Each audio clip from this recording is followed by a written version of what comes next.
So today we will discuss about the पात्यायनी दशा in the वर्षफल कुंडली। वर्षफल कुंडली के अंदर पात्यायनी दशा किस तरीके से निकाली जाती है इसके बारे में हम बात करेंगे। पात्यायनी दशा अभी तक दो दशाएं मैंने आपको पढ़ाई थी। सबसे पहले मैंने आपको बताया था कि हम मुद्दा दशा किस तरीके से निकालते हैं, फिर योगिनी दशा किस तरीके से निकालते हैं। वो दोनों आपकी जन्म कुंडली के अंदर आपके जन्म नक्षत्र पर डिपेंड करती हैं, तो उन्हें हम नक्षत्र बेस्ड दशाएं बोलते हैं। मगर पात्यायनी दशा नक्षत्र पर डिपेंड नहीं करती, ये डिपेंड करती है आपकी जो वर्षफल चार्ट के अंदर। पहली बात ध्यान से सुने, वर्षफल चार्ट के अंदर सभी प्लैनेट्स की डिग्री पर डिपेंड करती है। So it depends upon degrees or longitude of a planet after deleting the completed राशि। आपको केवल डिग्रीज लेनी है, इस राशि में उससे कोई भी नहीं मतलब है। सपोज चंद्रमा 20 डिग्री पे है तो 20 डिग्री लेंगे बस।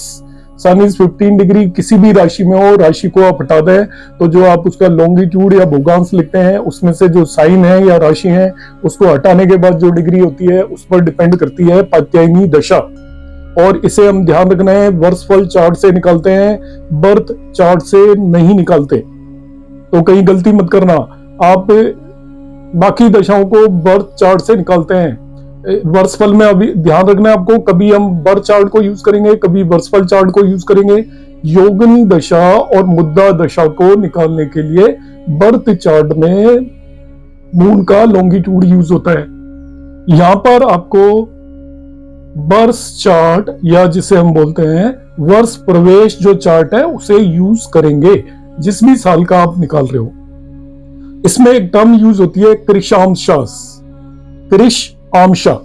तो कृश आंशा क्या होता है, ध्यान से सुनिए। ये होता है degrees and minutes of planets are called कृशांशास। तो आप जो साइन है उन्हें हटा दीजिए, तो प्लैनेट्स की जो भी डिग्री है वर्षफल चार्ट में और मिनट्स है वही लेंगे हम, सेकंड्स को नहीं लेंगे, जरूरत नहीं है उसकी। तो डिग्रीज और मिनट्स को हम कृशांशास बोलते हैं। और कृशांशास का क्या करते हैं, they are arranged in ascending order. Degrees of लग्नास are also taken, Rahu Ketu are excluded. तो ध्यान रखना है सभी 7 प्लैनेट्स की और लग्न की डिग्री को भी लेना है। नोट किया आपने, लग्न की डिग्री हम कंसीडर करेंगे, राहु केतु की डिग्रीज को नहीं लेते हैं। तो हम क्या करेंगे, 7 प्लैनेट्स और लग्न की डिग्रीज को केवल डिग्रीज लेनी है एंड मिनट्स को आपने असेंडिंग ऑर्डर में अरेंज कर देना है। जैसे मैंने यहाँ पे लिखा हुआ है, देखिए जो भी कृशांशास हैं, जिस प्लैनेट की सबसे कम डिग्री है उसको पहले लिखना है, प्लैनेट को उसको ऊपर लिख दिया। सन की डिग्री सबसे कम है, मैं कोई एक चार्ट कंसीडर कर रहा हूँ वर्षफल चार्ट, उसके अंदर सन की डिग्री सबसे कम है तो सन को सबसे पहले लिखना है। इसके बाद मार्स की डिग्री है उसको लिखा, उसके बाद लग्न की डिग्री है उसको लिखा, उसके बाद जुपिटर की डिग्री है उसको लिखा, इसके बाद आपकी मून की डिग्री है उसको लिखा, फिर सैटर्न की डिग्री है उसको लिखा, मरकरी की डिग्री है उसको लिखा और वीनस की डिग्री है उसको लिखा। तो आपने कैसे अरेंज करना है, ना ही कोई प्लैनेट्स का पहले से ऑर्डर फिक्स है, आपको देखनी है कुंडली के अंदर 8 चीजों की, 7 प्लैनेट राहु केतु को एक्सक्लूड करके और लग्न, इनमें जिसकी सबसे कम डिग्री है उसको पहले लिखना है। इसके बाद जिसकी नेक्स्ट नंबर पर हायर डिग्री है उसको उसके बाद, और इस तरीके से हमने लिखते जाना है। लग्न को भी इंक्लूड करना है। तो जो डिग्रीज होंगी उन्हें कृशांशास बोलते हैं। तो सबसे पहले कृशांशा आपको देखते ही पता चल जाएगा, वर्षफल कुंडली के अंदर प्लैनेट को ascending order of their degrees आपको लिखते चले जाना है। तो सबसे पहले हम सबसे कम डिग्री के प्लैनेट को लिखेंगे, उसके बाद उससे ज्यादा वाली, उससे ज्यादा वाली, और ऐसे हम लेंगे 7 प्लैनेट्स और लग्न को यूज करना है। अब एक और नई टर्म यूज करेंगे यहाँ पे, इनको बोलते हैं पत्यांशास। पात्यायनी दशा इसी से निकलती है, इसीलिए इसको बोलते हैं पत्यांशास। अब पात्यांशास क्या होता है आपका, पात्यांशास तो जो आपने कृशांशास लिखे तो ये असेंडिंग ऑर्डर में लिखे हैं। अब आपको क्या करना है, जो सबसे कम डिग्री वाले प्लैनेट का पात्यांशा वही होगा। जैसे सन का पात्यांशा वही है जो इसकी डिग्री है। मार्स का जब पात्यांशा निकालेंगे तो मार्स की डिग्री में से सन की डिग्री को सब्ट्रैक्ट कर देंगे। 7 डिग्री 42 मिनट में से 3 डिग्री 50 मिनट को सब्ट्रैक्ट किया, 3 डिग्री 52 मिनट्स आया। अब इसके बाद हम लग्न का पात्यांशा निकालेंगे तो लग्न की डिग्री में से उससे पहले जो भी प्लैनेट आ रहा है उसकी डिग्री को सब्ट्रैक्ट कर देंगे। तो 9 डिग्री 26 मिनट में से 7 डिग्री 42 मिनट्स को सब्ट्रैक्ट किया तो 1 डिग्री 44 मिनट्स आ गया। ये पात्यांशा हो गया लग्न का। अब जुपिटर का पाठ्यांश निकालना है, तो जुपिटर की डिग्री में से उससे पहले जो भी आ रहा है प्लेनेट या लग्न, उसकी डिग्री को सब्ट्रैक्ट कर देंगे। तो यहाँ पे 9 डिग्री 38 मिनट में से 9 डिग्री 26 मिनट्स को सब्ट्रैक्ट कर दिया, तो ये 0 डिग्री 12 मिनट आ गया। ऐसे ही अब मून की आपको पाठ्यांश निकालनी है, तो मून का जो कृशांश है या डिग्री है, उसमें से उससे पहले जो भी आ रहा है जुपिटर, उसके कृशांश को सब्ट्रैक्ट करेंगे। तो हम एक एक करके सबको सब्ट्रैक्ट करते चले जाएंगे। जैसे वीनस का निकालना है आपको पाठ्यांश, तो वीनस की डिग्रीज में से उससे पहले जो भी आ रहा है, इन डिग्रीज को हम कृशांश भी बोलते हैं, उन्हें सब्ट्रैक्ट करते चले जाएंगे। तो मैं फिर से रिपीट कर रहा हूं, कृशांश किस तरीके से लिखने हैं। सबसे कम डिग्री वाले प्लेनेट का कृशांश पहले लिखना है, इसके बाद नेक्स्ट, इसके बाद नेक्स्ट, असेंडिंग ऑर्डर में बढ़ते क्रम में लिखते चले जाना है। इन्हें कृशांश बोलेंगे। हर एक प्लेनेट का पाठ्यांश निकालना है, सबसे कम वाले का पाठ्यांश वही होगा। इसके बाद सेकंड नंबर पर जिसका निकालना है, जैसे मार्स का, तो जो इसके कृशांश या डिग्रीज में से उससे पहले वाले की डिग्रीज को सब्ट्रैक्ट करते चले जाएंगे। और इस तरीके से जो आएंगे वो आपके पाठ्यांश हैं। इन सभी पाठ्यांश को यदि आप ऐड करोगे तो जो हाईएस्ट कृशांश है उसके इक्वल आ जाएगा। यदि मैं इन सभी पाठ्यांश को ऐड करूं तो हाईएस्ट कृशांश या हाईएस्ट डिग्री जिस भी प्लेनेट की है 21 डिग्री 45 मिनट, इन सभी का सम उतना आएगा, इसे ध्यान रखना है। तो ये मैंने मेंशन भी किया है, वह पाठ्यांश of all the dasha lords are totalled. सब पाठ्यांश को हम टोटल करें, दे आर इक्वल टू कृशांश ऑफ लास्ट दशा लॉर्ड, सबसे आखिर वाले दशा लॉर्ड का कृशांश होगा। इनकी दशाएं भी इसी ऑर्डर में आएंगी, ये ध्यान रखना है। तो फिर से मैं रिपीट करता हूं कि हमें सबसे पहले क्या करना है कि सभी प्लैनेट्स को असेंडिंग ऑर्डर, बढ़ते क्रम में डिग्रियों के लिख देना है। उन्हें उनका जो भी डिग्रीज हैं वो कृशांश होती हैं। अब हम उनका पाठ्यांश निकालेंगे, तो एक एक करके हम उनको सब्ट्रैक्ट करते जाएंगे। जिसका भी आपको पाठ्यांश निकालना है उसकी डिग्रीज में से या कृशांश में से उसके पहले वाले प्लेनेट की डिग्रीज को सब्ट्रैक्ट करेंगे। इस तरीके से हमें हर एक का पाठ्यांश मिल जाएगा। सैटर्न का पाठ्यांश चाहिए तो इससे पहले जो आ रहा है मून, उसकी डिग्रीज को इसमें से सब्ट्रैक्ट करेंगे, ये पाठ्यांश आ जाएगा। मरकरी का चाहिए तो मरकरी में से उससे पहले जो आ रहा है उसकी डिग्रीज को सब्ट्रैक्ट करेंगे। अब पाठ्यायनी दशा हर एक प्लेनेट की किस तरीके से निकालेंगे। पाठ्यायनी दशाओं का सम सभी का 365 डेज होता है। तो हमें क्या करना है, बड़ा सिंपल है। 365 डेज को हम डिवाइड करेंगे जो हाईएस्ट कृशांश की वैल्यू है उससे। इस केस में 21 डिग्री 40 मिनट है, उससे करेंगे। किसी और केस में कुछ और हो सकती है, तो ये तो कॉमन होगा factor. 365 days divided by highest कृशांश वैल्यू, जैसे यहाँ पे 21 डिग्री 45 मिनट है। अब जिस भी प्लेनेट की आपको पाठ्यायनी दशा निकालनी है उसके पाठ्यांश से उसको मल्टीप्लाई कर देंगे। तो यहाँ पे जनरल फॉर्मूला क्या होगा, 365 डिवाइडेड बाई 21 डिग्री 45 मिनट्स। यदि अब आपको सन की पाठ्यायनी दशा निकालनी है तो उसको सन के पाठ्यांश से मल्टीप्लाई कर देंगे। मून की निकालनी है तो मून के पाठ्यांश से मल्टीप्लाई कर देंगे। सैटर्न की निकालनी है तो सैटर्न के पाठ्यांश से मल्टीप्लाई कर देंगे। अंतरदशा निकालने का फॉर्मूला है, जो आपने महादशा निकाली है, जिस भी प्लेनेट की महादशा निकाली है उसको, जिस भी प्लेनेट की अंतरदशा निकालनी है उसकी महादशा पीरियड से मल्टीप्लाई कर देंगे, जिसकी अंतरदशा है। सपोज सन की हमें निकालनी है, सन के अंदर मार्स की निकालनी है, तो महादशा लेंगे हम सन की जो इस फॉर्मूले से निकाली है, और अंतरदशा की जगह हम मार्स का पीरियड लिख देंगे और उसको आप 365 डेज से डिवाइड करेंगे तो आपको अंतरदशाएं मिल जाएंगी। प्रैक्टिकली अब मैं इसको करके दिखा रहा हूं कि किस तरीके से मैंने निकाली है इस पर्टिकुलर केस में। तो यहाँ पर मैंने ये टेबल बनाई हुई है और इससे आपको आपकी एग्जाम में आता है, आपको प्रैक्टिकली करना है तो इस तरीके से करना है। मैं वही कुंडली लेकर चल रहा हूँ जो अभी तक मैंने सभी एग्जाम्पलों में ली है। ये राजीव गांधी की कुंडली है जिनका बर्थ डेट 20 अगस्त 1944 है और 1984 की इनकी बर्सफल कुंडली बनाई थी। उसके अंदर मैं यहाँ पर कैलकुलेट कर रहा हूँ पाठ्यायनी दशा। तो देखिए, सबसे पहले मैंने इन प्लैनेट्स को जिसकी सबसे कम डिग्री उसको पहले नंबर पे लिखा, उसके बाद वाली डिग्री को दूसरे नंबर पे लिखा, और इस तरीके से लग्न को मिलाकर इन सभी 8 को लिख लिया है, 7 प्लैनेट और 8वीं लग्न। इनकी डिग्रीज को असेंडिंग ऑर्डर में लिख दिया है। ये इनके कृशांश आगे जो मैं पिछली बार पेज पर एक्सप्लेन करके आ रहा हूँ। अब मैं इनका पाठ्यांश किस तरीके से निकालूंगा, पहले वाले प्लैनेट का वही होगा। मार्स का निकालना है तो इसकी डिग्री में से सन की डिग्री को सब्ट्रैक्ट कर दूंगा। लग्न का निकालना है तो लग्न में से मार्स की डिग्री को सब्ट्रैक्ट कर दूंगा, जुपिटर का निकालना है तो जुपिटर में से लग्न की डिग्री को सब्ट्रैक्ट कर दूंगा, मून का निकालना है तो मून में से जुपिटर की डिग्री को सब्ट्रैक्ट कर दूंगा। और इस तरीके से मैंने सभी पाठ्यांशांश निकाल लिए। इन सभी पाठ्यांशांश का सम जो हाईएस्ट वैल्यू ऑफ कृषांश है, लास्ट वाले प्लेनेट का जो भी कृषांश है, उसके इक्वल आएगा। अब फॉर्मूला मैंने क्या बताया था, मैंने फॉर्मूला बताया था 365 अपॉन हाईएस्ट वैल्यू ऑफ कृषांश 21 डिग्री 45 मिनट्स इनटू जिस भी प्लेनेट की आपको दशा निकालनी है, जैसे सन की दशा निकालनी है तो उसको सन की डिग्री से मल्टीप्लाई करूंगा।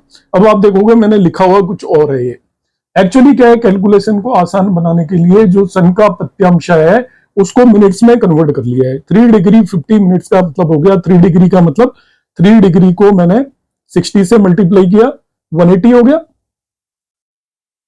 प्लस 50 मतलब 230, तो इसका पाठ्यांश 230 मिनट्स हो गया।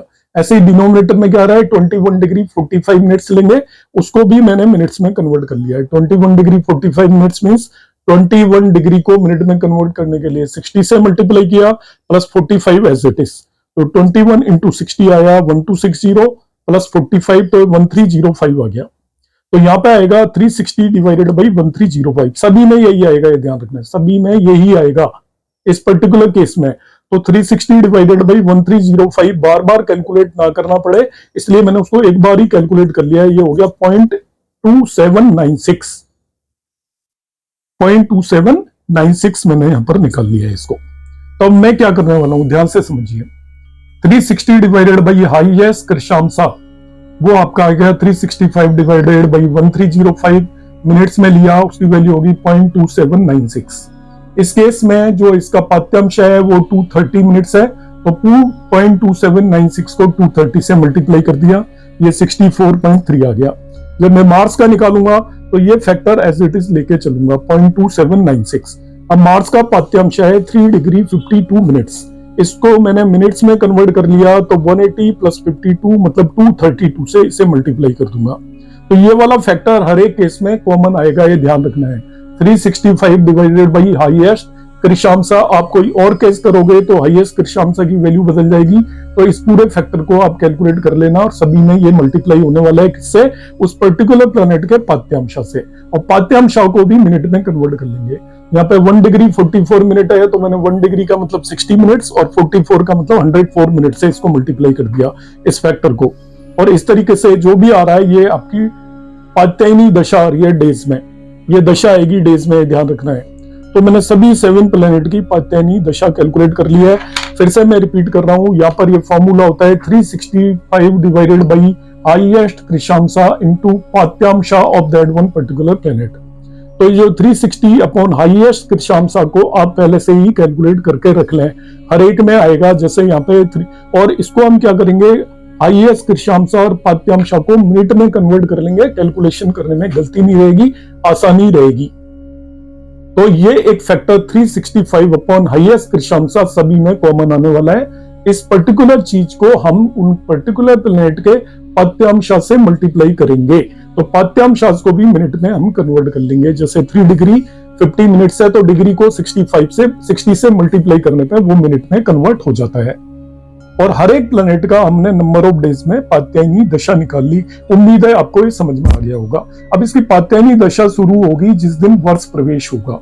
तो वर्ष प्रवेश हुआ 20/8/84 को। आप शुरू से देख रहे होंगे तो आपको पता होगा, नहीं भी देख रहे हैं तो कोई बात नहीं, मैं बता देता हूँ। वर्ष प्रवेश 20/8/84 को शुरू हुआ। अब इसकी जो पहली पाठ्यायनी दशा थी वो 64.3 डेज की थी, तो अभी मैं 64.3 डेज में ऐड कर दूंगा, तो ये 23 अक्टूबर 1984 हो गया। 64 डेज ऐड किए हैं एक्चुअली मैंने इसमें, तो 20th को 1 हुआ। इस तरीके से 64 डेज ऐड करने पे 23 अक्टूबर 1984 तक इसकी पाठ्यायनी दशा होगी सन की या सूर्य की। इसके बाद जब मार्स की निकाली तो वो 64.85 डेज होगी, तो इसमें फिर 64 डेज ऐड कर दीजिए। अब डेसिमल को छोड़ दीजिए, लास्ट के एक दिन की या पॉइंट्स की जो दशा होगी उससे बहुत फर्क पड़ने वाला नहीं है। तो ये 27/12/84 तक दशा रहेगी इसकी मार्स की, इस डेट से इस डेट तक। फिर मुझे लग्न की निकालनी है दशा, तो इसमें 29.09 ऐड कर दूंगा, तो इसमें मैंने 29 ऐड कर दिया है। इस तरीके से मैं ऐड करता चला जाऊंगा, तो लास्ट में 28/1985 को इसकी पाठ्यायनी दशा खत्म हो जाएगी। हर एक पात्यायनी दशा के अंदर यदि मुझे अंतरदशा कैलकुलेट करनी है तो अंतरदशा का मैंने फॉर्मूला बताया था, मैं यहाँ आपको निकाल के बता रहा हूँ। किसी की भी अंतरदशा निकालनी है, जैसे सन के अंदर इन सभी की अंतरदशाएं भी आएंगी पात्यायनी। तो सन की महादशा में, जैसे मुझे सपोज मार्स की सन की महादशा में सबसे पहले सन की पात्यायनी दशा आएगी, फिर मार्स की आएगी। अब सन की महादशा में मुझे मार्स की पात्यायनी दशा निकालनी है, तो महादशा इंटू अंतरदशा डिवाइडेड बाई 365 फॉर्मूला होगा। तो सन की महादशा कितने दिन की निकली हमारी पात्यायनी दशा? 64.3 डेज की। उसके अंदर, और इस पॉइंट डेसिमल को आप छोड़ भी सकते हो, कोई प्रॉब्लम नहीं है। उसके अंदर अंतरदशा निकालनी है मार्स की, तो मार्स की पात्यायनी दशा आई आपकी 64.89 की, डिवाइडेड बाई 365 कर देंगे, ये आपको मार्स की अंतरदशा आ जाएगी।